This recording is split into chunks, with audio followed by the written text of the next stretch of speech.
inabana na hiyo mashine hapo.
Okay, asante. Pamoja. Next time I'll show you how this gas works. This is a biogas which goes to that house on this side. So don't miss the next episode.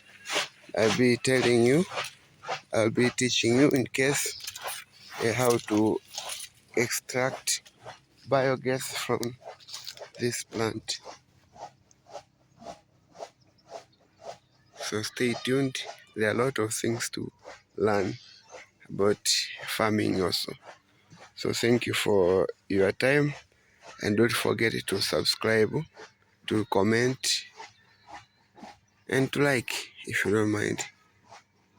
Thank you for everything.